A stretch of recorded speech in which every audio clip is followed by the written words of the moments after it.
শেখ হাসিনাকে ফেরাতে পররাষ্ট্র মন্ত্রণালয়ের চিঠি, বিডিআর বিদ্রোহের ঘটনা পুনঃতদন্তে 7 সদস্যের কমিটি গঠন জানালেন স্বরাষ্ট্র উপদেষ্টা।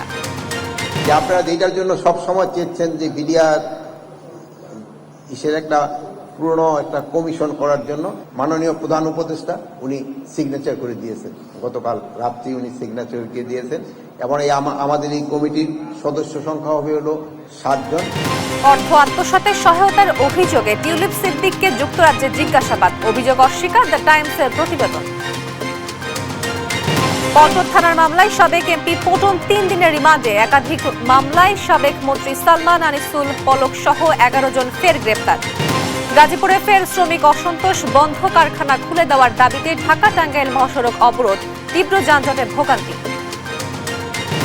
আজও কুমিল্লা, মুন্সিগঞ্জ সহ দেশের 3 জেলায় দুর্ঘটনার সড়কে ঝরল 5 তাজা প্রাণ, ঘন কুয়াশায় কারণ বলছেন স্বজনরা।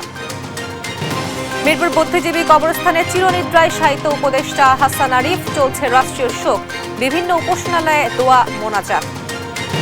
এবং ব্রাজিলের গ্রামাদ্য শহরে ব্যক্তিগত বিমান বিধ্বস্ত, পাইলট সহ 10 আরোহীর মৃত্যু, তুরস্কে অ্যাম্বুলেন্স হেলিকপ্টার বিধ্বস্তে নিহত 4। দেখছিলেন শিরোনাম সংবাদ দুপুরে, আপনাদের সঙ্গে আছি আমি তোয়া আফরোজ। ফ্যাসিস্ট শেখ হাসিনাকে দেশে ফেরাতে পররাষ্ট্র মন্ত্রণালয়ে চিঠি দেওয়া হয়েছে বলে জানিয়েছেন স্বরাষ্ট্র উপদেষ্টা মোহাম্মদ জাহাঙ্গীর আলম। বিজিবি দিবস উপলক্ষে খেতাবপ্রাপ্ত বীর মুক্তিযোদ্ধা ও পরিবারবর্গের সংবর্ধনা অনুষ্ঠানে একথা বলেন তিনি। জানান, শেখ হাসিনার বিচার নিশ্চিত করতে সব ধরনের চেষ্টা করছে অন্তর্বর্তী সরকার।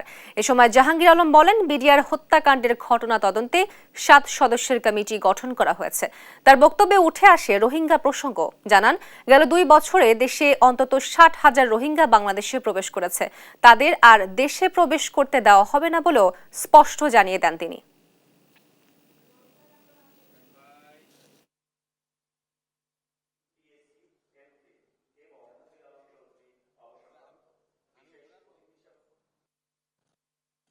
যে আপনারা এটার জন্য সব সময় চেয়েছেন যে বিডিআর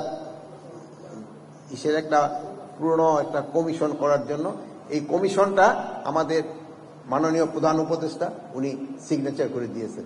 গতকাল রাত্রি উনি সিগনেচার করে দিয়েছেন এবং আমাদের এই কমিটির সদস্য সংখ্যা হবে হলো 7 জন। ফেরত পাঠানোর ব্যাপার তো আমরা তো এক্সট্রা পাঠিয়ে দিয়েছি পররাষ্ট্র মন্ত্রণালয়ে, আমাদের চিঠি অলরেডি চলে গেছে ওনারে এক্সট্রাডিশন করার জন্য, এটা প্রক্রিয়াধীন আছে। বাংলাদেশের অবকাঠামো প্রকল্প থেকে অর্থ আত্মসাতের অভিযোগে জিজ্ঞাসাবাদ করা হয়েছে শেখ হাসিনার বোনের মেয়ে লেবার পার্টির মন্ত্রী টিউলিপ সিদ্দিককে। রোববার এক প্রতিবেদনে দ্য টাইমস জানায়, বৃহস্পতিবার যুক্তরাজ্যের মন্ত্রী পরিষদ অফিস জিজ্ঞাসাবাদ করে, যদিও এ দুর্নীতিতে জড়িত থাকার বিষয়টি অস্বীকার করেন টিউলিপ। আরও জানাচ্ছেন আফরিন মৌ। বাংলাদেশের সাবেক প্রধানমন্ত্রী শেখ হাসিনা দেশ ছেড়ে পালানোর পর থেকেই একের পর এক সামনে আসছে তার বিরুদ্ধে ওঠা নানা দুর্নীতির অভিযোগ। বাদ যায়নি তার পরিবারের সদস্যরাও। এর মধ্যেই বাংলাদেশের অবকাঠামো প্রকল্প থেকে বিপুল পরিমাণ অর্থ আত্মসাতের অভিযোগের তদন্তে উঠে এসেছে শেখ রেহানার মেয়ে ও যুক্তরাজ্যের ক্ষমতাসীন লেবার পার্টির মন্ত্রী টিউলিপ সিদ্দিকের নামও। এই ঘটনায় আন্তর্জাতিক মহলে নানা গুঞ্জনের মধ্যে এবার টিউলিপকে জিজ্ঞাসাবাদ করেছে যুক্তরাজ্যের মন্ত্রী পরিষদ অফিসের ন্যায় ও নৈতিক দল। বৃহস্পতিবার জিজ্ঞাসাবাদ করা হলেও রোববার এক প্রতিবেদনে এ তথ্য নিশ্চিত করেছে ব্রিটিশ সংবাদ মাধ্যম দ্য টাইমস। প্রতিবেদনের তথ্য বলছে, tulip economic secretary to the treasury and city minister হিসেবে দায়িত্ব পালন করছেন। তার কাজ যুক্তরাজ্যের অর্থ বাজারের ভেতরের দুর্নীতি সামাল দেয়া। তবে এর মাঝেই 2013 সালে রাশিয়ার সাথে বাংলাদেশের পারমাণবিক শক্তি প্রকল্পের চুক্তির সময় নিজ পরিবারকে প্রায় 4 বিলিয়ন পাউন্ড আত্মসাৎ করতে সহায়তা করেন টিউলিপ। যুক্তরাজ্যের ন্যায় ও নৈতিক দলের জিজ্ঞাসাবাদে দুর্নীতির অভিযোগ অস্বীকার করেন তিনি। তবে টিউলিপকে জিজ্ঞাসাবাদের বিষয়ে যুক্তরাজ্য সরকার বা টিউলিপের পক্ষ থেকে আনুষ্ঠানিকভাবে কিছুই জানানো হয়নি। তার বিরুদ্ধে অভিযোগ, 2013 সালে বাংলাদেশে পারমাণবিক বিদ্যুৎ কেন্দ্র রূপপুর নির্মাণে রাশিয়ার সাথে একটি চুক্তিতে মধ্যস্থতা করে প্রকল্পের ব্যয় বাড়িয়ে ধরতে সাহায্য করেন। আফরিন মৌ, নিউজ ডেস্ক, দেশ টিভি। পল্টন থানার মামলায় সাবেক এমপি কামরুল আশরাফ খান পল্টনের 3 দিনের রিমান্ড মঞ্জুর করেছেন আদালত। সোমবার ঢাকার মেট্রোপলিটন ম্যাজিস্ট্রেট নাজমিন আক্তার এই আদেশ দেন। এদিকে বৈষম্য বিরোধী ছাত্র আন্দোলনে নিহতের ঘটনায় বিভিন্ন থানার একাধিক মামলায় সাবেক আইসিটি প্রতিমন্ত্রী জুনায়েদ আহমেদ পলক সহ বেশ কয়েকজনকে ফের গ্রেফতার দেখানো হয়েছে। পলককে নিউ মার্কেট থানায় করা মামলায় গ্রেফতার দেখিয়েছেন আদালত। এদিকে সাবেক মেজর জেনারেল জিয়াউল আহসান ও সাবেক এমপি সাদেক খানকে মোহাম্মদপুর থানার মামলায় গ্রেফতার দেখানো হয়। এছাড়াও সালমান এফ রহমান ও সাবেক আইজিপি চৌধুরী আব্দুল্লাহ আল মামুন, সাবেক এমপি হাসানুল হক ইনু মেনন ও সাবেক আইনমন্ত্রী আনিসুল হককে যাত্রাবাড়ী থানার মামলায় গ্রেফতার দেখানো হয়েছে।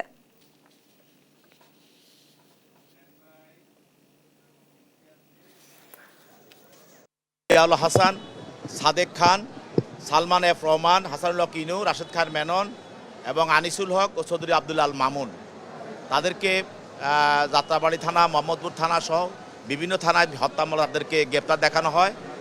আর আরেকজন আসামি আপনারা জানেন যে কামরুল আশরাফ খান পটন, তার বিরুদ্ধে 3 দিনের রিমান্ড মঞ্জুর করে তদন্তকারী কর্মকর্তার হেফাজতে তাকে জিজ্ঞাসাবাদ করার জন্য প্রদান করেন। সম্পদ বিবরণী দাখিল না করায় বাংলাদেশ ব্যাংকের সাবেক ডেপুটি গভর্নর শীতাংশু কুমার সুর চৌধুরী এবং তার স্ত্রী ও মেয়ের বিরুদ্ধে মামলা দায়ের করেছে দুর্নীতি দমন কমিশন। সোমবার সংস্থাটির সমন্বিত জেলা কার্যালয় ঢাকা 1-এ মামলাটি দায়ের করেন উপপরিচালক নাজমুল হোসাইন। গেল 24 আগস্ট এসকে সুর, তার স্ত্রী সুপর্ণা সুর চৌধুরী ও মেয়ের নাম নন্দিতা সুর চৌধুরী সম্পদের বিবরণী জারি করা হয়েছিল। এ সময় তাকে 7 কার্যদিবসের ভেতরে সম্পদ বিবরণী তথ্য দিতে বলা হয়, কিন্তু দুদকের সম্পদের বিবরণী নোটিশে সাড়া দেননি এসকে সুর পরিবার। ফলে আসামিদের বিরুদ্ধে দুদক আইন 26-এর 2 ধারায় অভিযোগ আনা হয়েছে। রাষ্ট্রের সব সাংবিধানিক প্রতিষ্ঠানকে রাজনীতিমুক্ত করতে পারাই সবচেয়ে বড় সংস্কার জানিয়ে বিএনপির সিনিয়র যুগ্ম মহাসচিব রুহুল কবির রিজভী বলেন, রাতের আধারে সংস্কারের মাস্টার প্ল্যান করলে জনগণ তা মেনে নেবে না। বিএনপি চেয়ারপারসনের সুস্থতা কামনায় দলের কেন্দ্রীয় কার্যালয়ে জাতীয়তাবাদী মুক্তিযোদ্ধা দলের উদ্যোগে মিলাদ মাহফিল ও দোয়া অনুষ্ঠিত হয়। বলেন, আওয়ামী লীগের রাজনীতি ছিল দখল ও পাচারের রাজনীতি। বিএনপি ক্ষমতায় যাওয়ার জন্য ব্যস্ত হয়ে গেছে কয়েকজন উপদেষ্টার এমন বক্তব্যের প্রতিবাদ জানান রুহুল কবির রিজভী। বলেন, বর্তমান সরকারের কাছে প্রত্যাশা একটি সুষ্ঠু নির্বাচন। জনগণ চাইলেই বিএনপি ক্ষমতায় আসতে পারবে, তবে সংস্কারের নামে দেশের নিজস্ব পরিকল্পনা বাস্তবায়ন করতে চাইলে দেশের মানুষ তা মেনে নেবে না বলেও হুঁশিয়ারি দেন বিএনপির এই শীর্ষ নেতা। আইনের শাসন, বিচার বিভাগের স্বাধীনতা যদি নিশ্চিত করতে হয়, তাহলে এই পরিবেশটাই তৈরি করুন যে পরিবেশে বিচারকরা নির্বাহী বিভাগের কোনো অন্যায় আদেশকে না বলতে পারবে, প্রশাসকরা কোনো অন্যায় আদেশকে না বলতে পারবে। এই একটা শব্দের মধ্যেই সকল সংস্কার নিহিত আছে। বন্ধুত্ব, প্রেম, স্বামী স্ত্রীর সম্পর্কটা এত নিবিড় ছিল যে শেখ হাসিনার অনেক অপকর্মের দায় ভারত নিজেই নিয়েছে।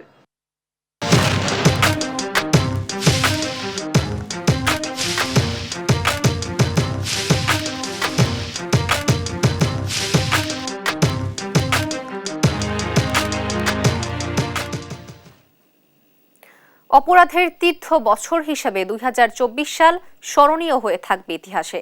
বছরের মাঝামাঝি বড় গণ অভ্যুত্থানের বিপরীতে পুলিশের গুলিতে গণহত্যা কালো অধ্যায় হয়ে থাকবে। শুধু তাই নয়, অভ্যুত্থানে পুলিশের গুলিতে 30,000-এর বেশি আহতের ঘা এখনো শোকায়নি। অভ্যুত্থানের আগে বিদেশের মাটিতে সংসদ সদস্য আনোয়ারুল আজিমের নৃশংস খুনের ঘটনার চাঞ্চল্যতা অবাক করেছিল দেশের মানুষকে। 2024 সালের আলোচিত অপরাধ চিত্র তুলে ধরছেন শাহাদাত নিশাত।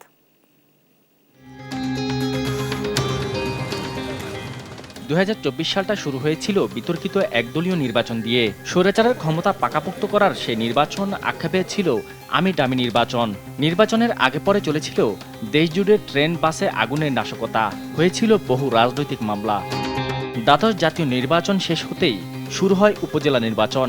ধাপে ধাপের সেই নির্বাচন ঘিরে দেশজুড়ে আওয়ামী কোন্দলে প্রাণ দেন 20-এর অধিক নিরীহ ও রাজনৈতিক কর্মী। এরপর দেশজুড়ে চাঞ্চল্য তৈরি করে ঝিনাইদহের এমপি আনার হত্যাকাণ্ড। ভারতের কলকাতায় নৃশংসভাবে খুন হলে তৎকালীন ডিবির হারুনের সন্দেহজনক কথাবার্তা আগুনে ঘি ঢেলে দেয়। এক পর্যায়ে আলোচনায় আসে স্বর্ণ চোরাচালানের গল্প। কলকাতায় এমপি আনারের লাশের কয়েক টুকরো ধরে অনুসন্ধানের চেষ্টা হয় এই বছরের ডিসেম্বরে ডিএনএ টেস্টের মধ্য দিয়ে। এর আগে বেইলি রোডে ভয়াবহ অগ্নিকাণ্ডের প্রাণ যায় 44 জনের। এই ঘটনার রেশ না কাটতেই বিসিএস সহ ৩০টি নিয়োগ পরীক্ষায় প্রশ্ন ফাঁসের অভিযোগে বাংলাদেশ সরকারি কর্ম কমিশনের ঊর্ধ্বতন ৩ কর্মকর্তা সহ ১৭ জনকে গ্রেফতার করে পুলিশের অপরাধ তদন্ত বিভাগ। সেখানে আলোচনা সৃষ্টি করে পিএসসি ড্রাইভার আবেদ আলী, যিনি শুধুমাত্র প্রশ্ন বিক্রি করেই হয়েছেন শত কোটি টাকার মালিক। 2024-এর সবচেয়ে বড় বর্বরতম ঘটনা ঘটে জুলাই আগস্টের গণঅভ্যুত্থানে। ছাত্রদের কোটা বাতিলের আন্দোলন রূপ নেয় ইতিহাসের সবচেয়ে বড় সরকার পতনের অভ্যুত্থানে। ছাত্র জনতার উপর পুলিশের নির্বিচারে গুলিতে প্রাণ ঝরে যায় হাজারেরও বেশি ছাত্র জনতার, যে বর্বরতায় হতবিম্বল হয়ে পড়ে পুরো বিশ্ব। সংবাদের শিরোনাম হয় বিশ্ব মিডিয়ায়। 2024-এর 5 আগস্ট ইতিহাসের সেই মাহেন্দ্রক্ষণ। স্বৈরশাসক হাসিনার পতনের দাবিতে সেদিন লাখ লাখ মানুষ ঢাকায় ঢুকে পড়ে। ছিন্ন ভিন্ন করে দেয় হাসিনার গণভবন। সেদিন ক্ষমতার মসনদ ছেড়ে হঠাৎ উধাও হয়ে যাওয়া হাসিনার দল সরকার সহ পালিয়ে যায় ভারতে। ক্ষমতার পাদপ্রদীপে চলে আসেন নোবেলজয়ী প্রফেসর ডক্টর ইউনূস। অন্তর্বর্তীকালীন সরকার ক্ষমতায় বসতে না বসতেই রাজপথে স্বৈরাচার দোসররা নানা রূপে ঢঙে দাবির মিছিল নিয়ে নামে রাজধানীতে। উঠে পড়ে লাগে দেশকে অস্থিতিশীল পরিস্থিতি করতে। হাসিনা পালানোর পর দেশে আইন শৃঙ্খলা পরিস্থিতি অবনতি ঘটলেও দেশ জুড়ে বাড়ে ডাকাতি ছিনতাইয়ের ঘটনা।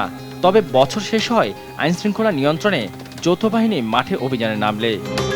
শাহাদাত নিশাত, দেশ টিভি, ঢাকা। কুমিল্লায় মোটরসাইকেল নিয়ন্ত্রণ হারিয়ে বরের ভাগ্নে সহ ৩ জন নিহত হয়েছে। গতরাতে আদর্শ সদর উপজেলার পালপাড়ায় এ দুর্ঘটনা ঘটে। এছাড়াও মুন্সিগঞ্জ ও নাটোরে সড়কে প্রাণ গেল 2 জনের। এসব ঘটনায় আহত হন কমপক্ষে 12 জন। সহকর্মীদের পাঠানো তথ্য ছবিতে সালমা জাহানের ডেস্ক রিপোর্ট। আবারও ঝরে গেল তাজা 3টি প্রাণ, পরিবারে চলছে শোকের মাতম। কুমিল্লা সদর উপজেলার পালপাড়া এলাকায় দ্রুতগামী মোটরসাইকেল নিয়ন্ত্রণ হারিয়ে রাস্তার পাশে বৈদ্যুতিক খুঁটির সঙ্গে সংঘর্ষে নিহত হয় 3 জন আরোহী। রোববার রাত 1টার দিকে কুমিল্লা মিরপুর সড়কের পালপাড়া এলাকায় এ দুর্ঘটনা ঘটে। তারা বিয়ের অনুষ্ঠান শেষে বাড়ি ফেরার পথে দুর্ঘটনার কবলে পড়েন। নিহতরা হলেন সদর উপজেলার আড়াইওড়া এলাকার আহাদ হোসেন, ভুবনগড় এলাকার মিনহাজুল এবং বুড়িচং উপজেলার শিকারপুর এলাকার মোহাম্মদ ইমন। নদীর ওই পার চা খেতে গেছিল আর কি। চা খাওয়ার পরে কুয়াশা ছিল, আসার সময় হুন্ডা স্পিড ছিল। তার 3টা ছেলে, কেউ 14, কেউ 15, কেউ 18 এই ধরনের বয়স আর কি। আমাদের পুরা গ্রামবাসীর হৃদয়ে ভিতরে ঝড় বইতেছে, সকলেই দুঃখ বেদনার ভিতরে কাতরাইতেছে। কুমিল্লা কোতোয়ালি থানার ওসি মহিনুল ইসলাম জানায়, নিহতদের মরদেহ পরিবারের কাছে হস্তান্তর করা হয়েছে। এদিকে ঘন কুয়াশার কারণে রোববার ঢাকা মাওয়া এক্সপ্রেসওয়ের কয়েকটি স্থানে দুর্ঘটনায় নিহত হয়েছে 1 জন, আহত অন্তত 15 জন। রোববার মহাসড়কের শিকারপুর আন্ডারপাস, নিমতলা, হাসরা ও চালতিপাড়া এলাকায় এসব দুর্ঘটনা ঘটে। সোমবারেও ঢাকা মাওয়া এক্সপ্রেসওয়েতে কাভার্ড ভ্যান ও প্রাইভেট কার সংঘর্ষে নিহত হয়েছে 1 জন, আহত হয়েছে 5 জন। নিহতদের মরদেহ ও আহতদের উদ্ধার করে শ্রীনগর উপজেলা স্বাস্থ্য কমপ্লেক্সে পাঠানো হয়। সোমবার সকাল 7:30টার দিকে নাটোর বগুড়া সড়কের ডাল সড়ক এলাকায় বিপরীত দিক থেকে আসা 2টি ট্রাকের মুখোমুখি সংঘর্ষ হয়। ঘন কুয়াশার কারণে রাস্তায় চলাচলরত আরও 4টি ট্রাক ওই 2টি ট্রাককে ধাক্কা দেয়। এরপর দুর্ঘটনা কবলিত 5টি ট্রাক রাস্তায় ও একটি খাদে পড়ে যায়। এতে গুরুতর আহত হন 7 জন। এছাড়া মালবাহী একটি ট্রাকের চালক নিহত হয়েছেন। সালমা জাহান, নিউজ ডেস্ক, দেশ টিভি। মিরপুর বুদ্ধিজীবী কবরস্থানে চিরনিদ্রায় শায়িত হলেন উপদেষ্টা হাসান আরিফ। সকাল 10:30টায় তাকে সমাহিত করা হয়।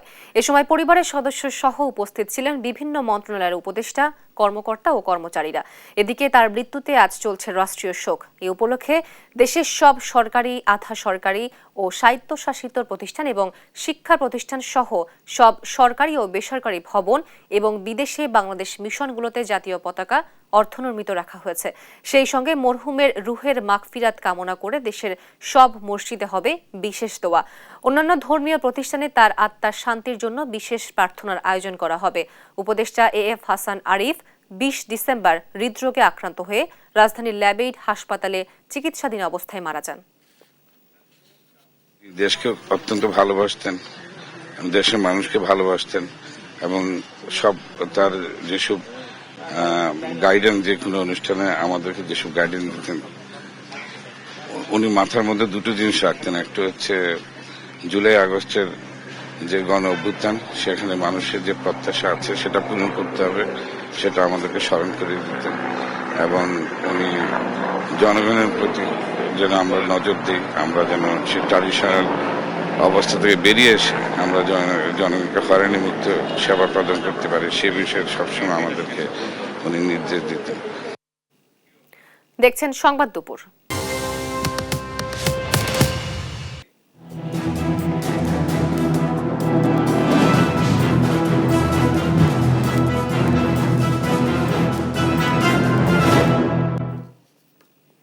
এবার মামলা বাণিজ্যে অভিযুক্ত খোদ বৈষম্য বিরোধী ছাত্র আন্দোলনের এক সমন্বয়ক।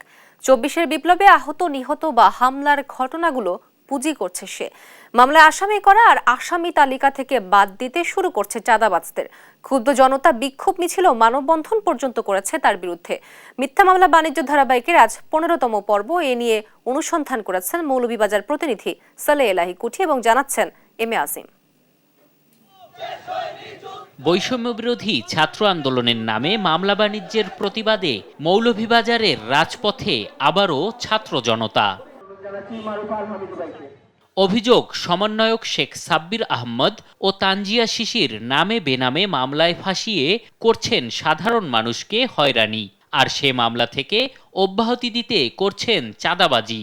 বাধ্য হয়ে ছাত্রদের সকল কার্যক্রম থেকে তাদের অব্যাহতি দিয়েছে বৈষম্যবিরোধী ছাত্র আন্দোলনের সদস্যরা। বিভিন্ন মামলাগুলা ঘাটাঘাটি করে যেটা দেখা যায় যে বেশ কিছু মামলা আসলে স্রেফ বাণিজ্যের জন্য করা হয়েছে। এমন দেখা গেছে যে আমরা একজন আমাদের সহকর্মীকে পেয়েছি যিনি একটা মামলার বাদী। সে তাকে আর্থিক লেনদেনের সাথে সম্পৃক্ত থাকার প্রমাণিত হওয়ার পরে আমরা তাকে সকল কার্যক্রম থেকে বিরত রেখেছি। বর্তমানে যে মামলাগুলো এরা মামলা বাণিজ্য করার লাই মামলা দেয়, প্লাস টাকা খাওয়ার লাই তারা মামলা দেয়। মিথ্যা মামলা হয়রানির শিকার জেলার শত শত মানুষ। ঘটনার সময় হাসপাতালে চিকিৎসাধীন থেকেও হয়েছেন আসামি। বাদ পড়েনি কলেজের অধ্যাপকরাও। আগস্ট আমি সদর হাসপাতালে চিকিৎসাধীন অবস্থায় ছিলাম। 3 আগস্ট দেখেই আমার উপর একটি মিথ্যা মামলা করানো হয়েছে। মৌলভীবাজার 3 আগস্ট কোনো ঘটনা বৈষম্য ছাত্র আন্দোলনের কোনো প্রোগ্রাম হয়েছিল না, কিন্তু সেই মিথ্যা বানোয়াট একটি মামলা করে মামলা বাণিজ্য করার জন্য হয়রানিমূলক আসামি আমাকে করা হয়েছে। তো এই মামলা বাণিজ্য যাতে কেউ করতে না পারে, এই জন্য আমি প্রশাসনের সহযোগিতা চাইছি এবং আমি আশা করব যে যারা এই মামলা দিয়েছে তাদের বিরুদ্ধে প্রশাসন কার্যকর ব্যবস্থা গ্রহণ করবে। পুলিশ বলছে তদন্তে বাদ পড়বে মিথ্যা মামলা ও আসামিরা। বাদী পক্ষ থেকে আর কি যে কিছু ব্যক্তির নাম নিয়ে এসে বলে যে নামগুলো ভুলে চলে আসছে, এগুলো আসলে জড়িত নয়। আসলে তদন্তের পর্যায়ে এই কথাগুলোর কোনো কিন্তু মূল্যায়ন নাই। জুলাই আগস্ট বিপ্লবের ঘটনায় মৌলভীবাজার জুড়ে মিথ্যা মামলার হিড়িক পড়েছে, যা বন্ধে কঠোর পদক্ষেপ চায় জেলাবাসী। এম এ আজিম, দেশ টিভি, ঢাকা। গাজীপুরে বন্ধ কারখানা খুলে দেওয়ার দাবিতে মহাসড়ক অবরোধ করে বিক্ষোভ করছে কারখানা শ্রমিকরা। সোমবার সকালে ঢাকা টাঙ্গাইল মহাসড়কের কোনাবাড়ি এলাকায় এ কর্মসূচি করে এম নিটওয়্যার লিমিটেড ও মামুন নিটওয়্যার লিমিটেড কারখানা শ্রমিকরা। এতে মহাসড়কে সৃষ্টি হয় দীর্ঘ যানজটে চরম ভোগান্তিতে পড়েন যাত্রীরা। শ্রমিকরা জানান, কোনো কারণ ছাড়াই কারখানা দুটি অনির্দিষ্টকালের জন্য বন্ধ ঘোষণা করে কর্তৃপক্ষ। এ নিয়ে তারা গতকাল বিক্ষোভ করেন, কিন্তু কারখানা সকাল থেকে আবারও বিক্ষোভে নামে তার শ্রমিকরা। এবং গাজীপুর মেট্রোপলিটন কোনাবাড়ি থানার ওসি নজরুল ইসলাম জানান, শ্রমিকদের সঙ্গে কথা বলে বিষয়টি সমাধানের চেষ্টা চলছে।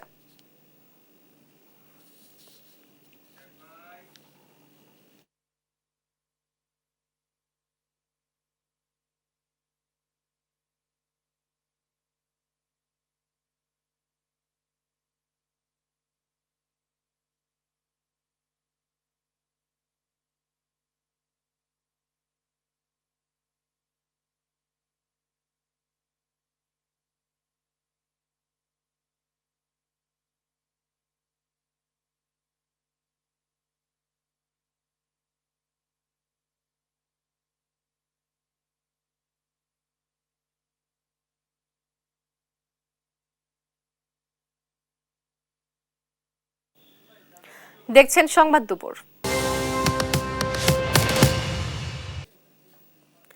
অবরুদ্ধ গাজায় ইসরায়েলি হামলায় আরও 50 জন নিহত হয়েছেন। গত 24 ঘন্টায় এই হামলা চালানো হয় স্কুল, হাসপাতাল সহ নিরাপদ অঞ্চলেও। এতে প্রতিদিনই বাড়ছে বেসামরিক হতাহতের সংখ্যা। জাতিসংঘের ফিলিস্তিনি শরণার্থী সংস্থা UNRWA এর প্রধানের দাবি, এ হামলা যুদ্ধের সকল নিয়মকানুনকে ছাড়িয়ে গিয়েছে। নাসরিন আক্তারের রিপোর্ট। তথাকথিত নিরাপদ অঞ্চলেও আর নিরাপদ নয় গাজার বাসিন্দারা। এবার হাসপাতাল, স্কুল ও নিরাপদ অঞ্চল লক্ষ্য করে হামলা চালিয়েছে IDF। এতে অন্তত 50 জন নিহত হন। গত 24 ঘন্টায় ইসরায়েলি বাহিনী গাজার দক্ষিণাঞ্চলের খান ইউনুসের আল মাওয়াসি এলাকায় বোমা হামলা চালায়। এতে বাসিন্দাদের তাঁবুতে আগুন ধরে যায়। এ সময় নিহত হন অন্তত 7 ফিলিস্তিনি। উপকূলবর্তী 12 কিলোমিটার এলাকা জুড়ে আল মাওসির অবস্থান। 1 বছর আগে এলাকাটিকে নিরাপদ অঞ্চল হিসেবে ঘোষণা দেয় ইসরায়েল। সেই সময় জোরপূর্বক অঞ্চলটিতে যেতে বাধ্য করা হয় হাজার হাজার ফিলিস্তিনিকে। কিন্তু এরপরও বারবার হামলার শিকার হয় এলাকাটি। এর আগেও জুলাই মাসে এক হামলায় 90 ফিলিস্তিনি প্রাণ হারান। এর আগে IDF থেকে কামাল আদওয়ান হাসপাতাল খালি করতে নির্দেশ দেওয়া হয়। তবে হাসপাতাল কর্তৃপক্ষ শিশুসহ প্রায় 400 বেসামরিক নাগরিকের চিকিৎসা চলছে জানিয়ে এটি খালি করা অসম্ভব বলে জানায়। অন্যদিকে রোববার জাতিসংঘের ফিলিস্তিনি শরণার্থী সংস্থা UNRWA এর প্রধানের দাবি, এ হামলা যুদ্ধের সব নিয়মকানুন ছাড়িয়ে গেছে। সামাজিক মাধ্যম X এর পোস্টে তিনি জানান, স্কুল ও হাসপাতালের ওপর হামলা এখন প্রায় সাধারণ ঘটনা হয়ে দাঁড়িয়েছে। এ সময় বিশ্ববাসীকে এ আগ্রাসনের বিরুদ্ধে সোচ্চার হওয়ার আহ্বান জানান। গাজায় শীতের তীব্রতায় পরিস্থিতি আরও ভয়ানক হয়ে উঠেছে। খাদ্য, গরম কাপড়ের সংকটে বহু মানুষ। সেই সাথে ইসরায়েলি হামলায় প্রতিদিনই মাথা গোঁজার ঠাঁই হারাচ্ছেন বাসিন্দারা। অক্টোবর থেকে গাজায় ইসরায়েলি হামলায় এখন পর্যন্ত প্রাণ যায় প্রায় 45,000 ফিলিস্তিনির। নাসরিন আক্তার, নিউজ ডেস্ক, দেশ টিভি। ব্রাজিলের গ্রামাদো শহরে ছোট আকৃতির ব্যক্তিগত উড়োজাহাজ বিধ্বস্ত হয়ে প্রাণ হারান পাইলট সহ 10 জন আরোহী, আহত 15। 2 জনের অবস্থা আশঙ্কাজনক বলে জানিয়েছে হাসপাতাল কর্তৃপক্ষ। এতে ক্ষয়ক্ষতি হয়েছে আবাসিক বাসভবনের। আরেকদিকে তুরস্কের বুগলা শহরে একটি হাসপাতালে বিধ্বস্ত হয় অ্যাম্বুলেন্স হেলিকপ্টার। এতে আরোহী 4 জন প্রাণহানি হয়েছে বলে জানিয়েছে আঞ্চলিক গভর্নর। আরবিদ আফসারের রিপোর্ট। প্রতিদিনের মতোই রবিবার সকাল শুরু করছিল ব্রাজিলের গ্রামাদো শহরের বাসিন্দারা, কিন্তু এক ভয়ঙ্কর বিমান দুর্ঘটনায় শহরে পড়ে ধ্বংসের ছাপ। 10 জন আরোহী নিয়ে শহরে বিধ্বস্ত হয় ছোট আকৃতির ব্যক্তিগত উড়োজাহাজ। এতে পাইলট সহ প্রাণ যায় সব যাত্রীর। এসব তথ্য নিশ্চিত করেছেন রিও গ্রান্দে দো সুল রাজ্যের সরকারি কর্মকর্তারা। সিভিল পুলিশের কাছ থেকে আমরা যা তথ্য পেয়েছি তা চূড়ান্ত নয়। এর পাশাপাশি বিভিন্ন জায়গা থেকে তথ্য সংগ্রহ করে আমরা 10 জন নিহতের সংখ্যা জানতে পেরেছি। নিহতদের মধ্যে পাইলট সহ তার পরিবারের লোকজন প্রাণ হারিয়েছেন।